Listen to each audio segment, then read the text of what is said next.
Hello વિદ્યાર્થી મિત્રો, કેમ છો બધા? મજામાં ને? મારી આ યુટ્યુબ ચેનલમાં આપ સૌનું સ્વાગત છે.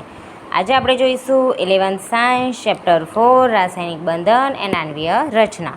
તો આજનો આપણો ટોપિક છે SF6.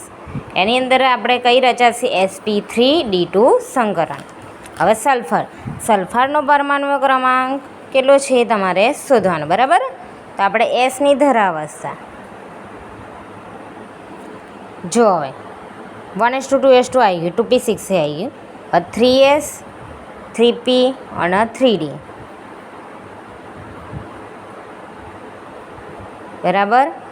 તો જુઓ 3s 3p ને 3d આની અંદર ભરાય, આની અંદર ને આની અંદર. આ કક્ષક ખાલી છે. હવે શું કરશે ખબર? આનો એક ઇલેક્ટ્રોન અહીં આવશે ને આનો એક ઇલેક્ટ્રોન અહીં આવશે. તો જો ઉત્તેજિત અવસ્થા એક અહીં એક એક એક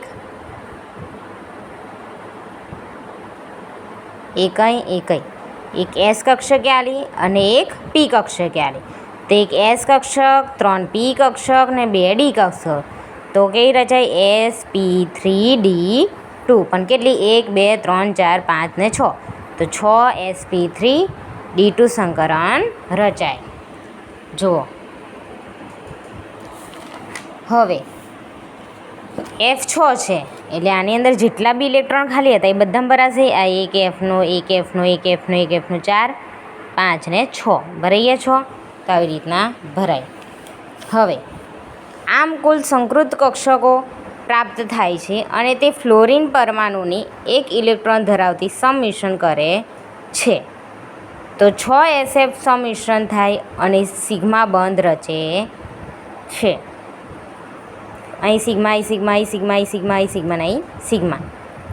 હવે SF અણુની અષ્ટફલકીય ભૂમિતિ. આ કઈ છે? અષ્ટફલકીય ભૂમિતિ. આણ્વીય કક્ષકવાદ.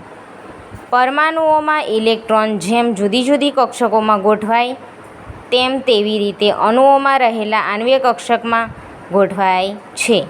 પરમાણ્વીય કક્ષકો સંયોજાઈને આણ્વીય કક્ષકો રચે છે. પરમાણ્વીય કક્ષકોની ઉર્જા અને સ્થાયી સમમિતિ સરખી હોવી જોઈએ. આણ્વીય કક્ષકો બહુકેન્દ્રીય હોય છે અને પરમાણ્વીય કક્ષકો એક કેન્દ્રીય હોય છે. રચાયેલી આણ્વીય કક્ષકોની સંખ્યા સંયોજાતી પરમાણ્વીય કક્ષકોની સંખ્યા જેટલી હોય છે.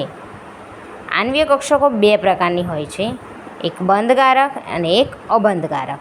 તો જો બંધકારકની પ્રતિકારકતા પ્રતિબંધકારક કરતાં ઓછી હોય છે, તેથી તેની સ્થાયીતા પ્રતિબંધકારક કરતાં વધુ હોય છે.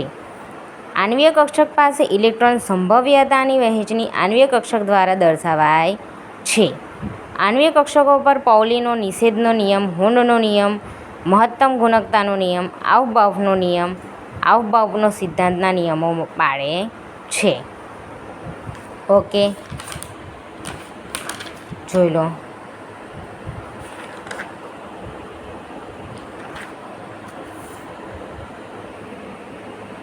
ઓકે વિદ્યાર્થી મિત્રો, જો તમને મારો વિડીયો ગમ્યો હોય તો લાઈક, શેર અને સબસ્ક્રાઈબ કરજો. મળીએ નેક્સ્ટ વિડીયોમાં. Bye bye.